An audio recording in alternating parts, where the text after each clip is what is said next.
Hi, I'm Chris, N9CVR. Sorry about the noise in the background, but the heater's going. Today, we are going to look at some equipment that I got for dirt cheap.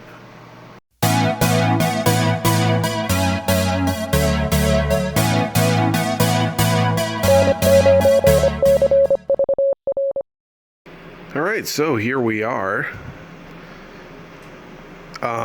This I previously had, but this, and this, I scored for $10 each. Let's see how good of a buy this was. So, first of all, the star of the show, let's turn this thing on.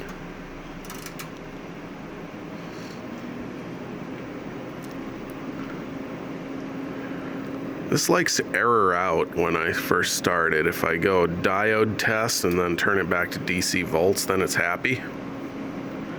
I have no idea why. It's kind of weird.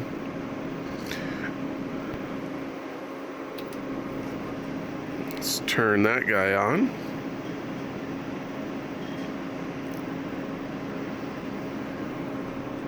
Do a little bit of adjusting. Only reason I'm running this in channel 2 instead of channel 1 is because the little cable I have is not long enough to get to channel 1. But I just tested them, both work. Now really sorry if you can't hear me over all the whining of equipment, but still. So this is 1 times 10 to the 3 hertz, so 1 kilohertz. And then this would be 500 millivolts. And in order for it to do anything, we got to turn it on. Oops, something happened. Hey, there's a waveform. Just gonna adjust things a little bit. Oop, not that. That we want where it was. We want to adjust this position. Basically, I'm trying to get it to cross in the middle there. So, that works, but this claims that it will read up to 30 megahertz. So, and I know, but we will find out how high this goes. First of all, let's look at a couple things. I can go triangle wave, and I get a pretty triangle wave. And I can make a square wave. So 3 different functions there. There we go. Something I noticed you saw there a little bit.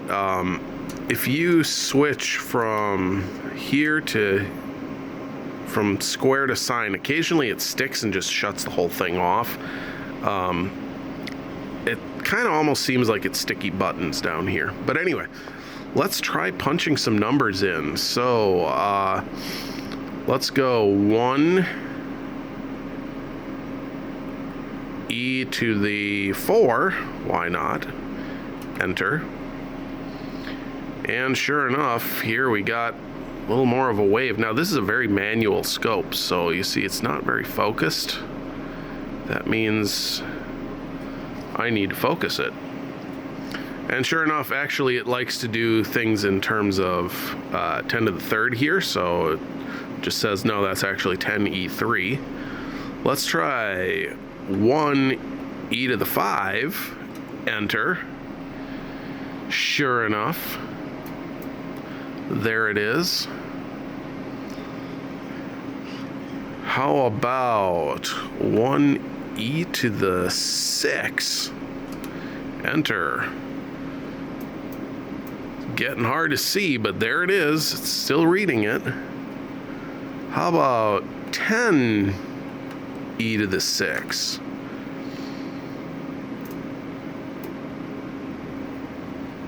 I still got a trace.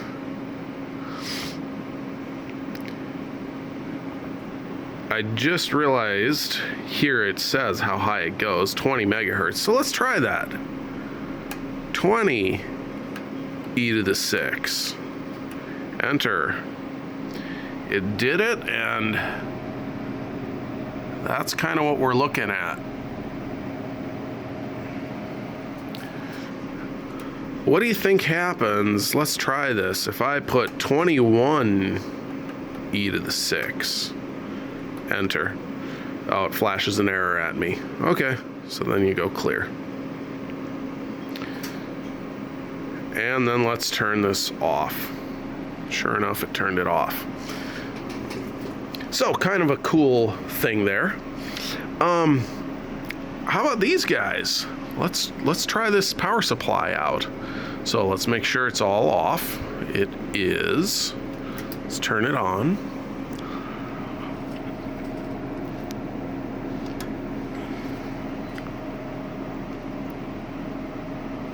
All right, so that is, I don't know what, 40 millivolts, something like that. I have no idea how accurate or not this is, so let us just try to set. Oh no, that one's not on. That's right. How about this one? Why is it not reading? Oh, I know why. Over here, I have a very full set of electrical outlets. So what I'm going to do is shut this off. Gonna hop over here, unplug it, and I believe this is the other one. There we go. Suppose I should not have done that with this on, but that's all right. Okay, it's doing something. Okay, I'm getting 4 millivolts there. Oh, whoops. Here's what was happening. These two were touching, and yes, it's not gonna work very nicely if I do that. So let's put, I don't know, 10 volts. 10.365? Yeah, close enough.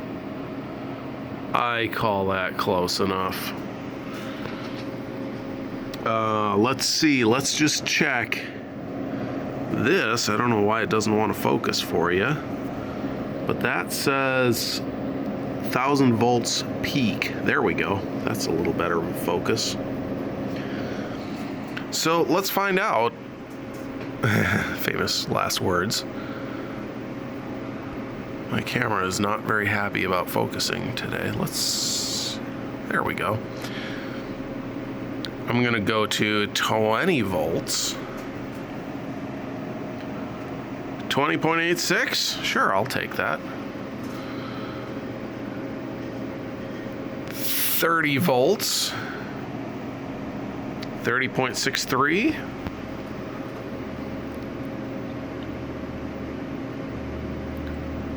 40. No, it's not. It's 41.59. Close enough. Just so you can see, that is the wire trace. And then let's hop all the way up to 50 volts. Sure enough, 50.48. So let's shut this back off. Suppose I should do this safely, huh? Do this.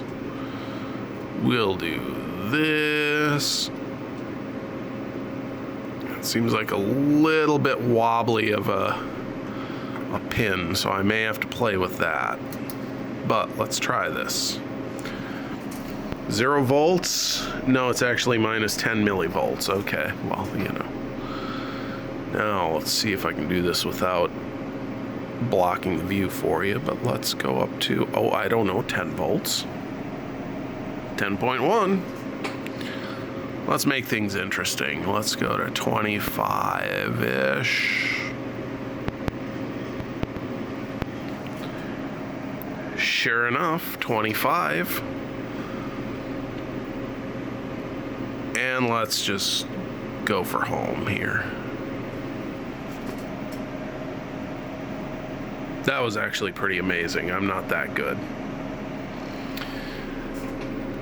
So that seems to work. Let's shut this back off. There we go, and turn this off. Last thing to test, and I gotta get some parts for it, is this little counter timer. So I will be right back. Okay, we are back with two things. One is I needed this little splitter guy. I don't really need it to be a splitter. I just need a male-to-male end. And then the other thing I have is this thing. So as it says, it is a Jim Williams pulse generator. And you may actually find it very interesting to read this linear technology application note 47. Or this YouTube link here is, let me see if I can remember, EEV blog. He did a little video on this. I put it in its own case, but basically what this does is it puts out a very, very fine pulse. You're talking a few nanoseconds. And really what it's meant for, and the reason I made it, is for time domain reflectometry. So basically what it does is it sends out this pulse, you send it out into your coax. Your coax, think of it as a room in which waves are going to travel. Well, eventually it's going to get to the end of the room, bounce back, and hey, if you have a oscilloscope sitting right here, an oscilloscope a little fancier than this one. This one doesn't seem to be able to pick it up. You should, in theory, be able to see this pulse, and then you should also be able to see a second pulse as it bounces back. Those will be separated by a certain amount of time. From that, you can calculate the length of your coax. So, like I said, this oscilloscope doesn't quite do that. It's not fast enough. However, let's see if this timer counter can pick up pulses from this. So we're going to do the world's safest thing and just plug it in like this. Now this is off, and we are seeing 0.007 hertz, so not much. Let's turn it on. 140 kilohertz, 135. Let's turn it back off. I don't know if it keeps counting or what it does. Doesn't seem to. I wonder if I need this set to 50 ohms. Probably not. Well, let's try it. Let's see if we get anything different. Huh. Gives me a different number. That is interesting.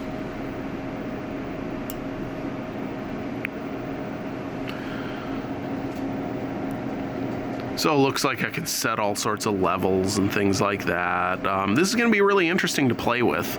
Oh, while we're at it, let's hop over to channel B and make sure channel B works too. Let's turn this off. Pull this.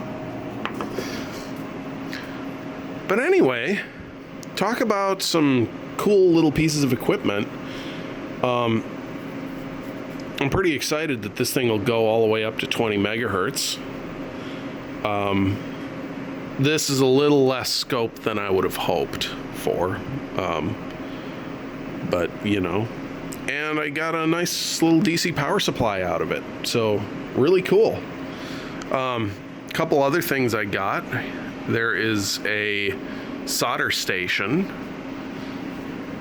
Let's swing you around here. I've got some garbage, but anybody who is seeing this right here is probably might be a little excited.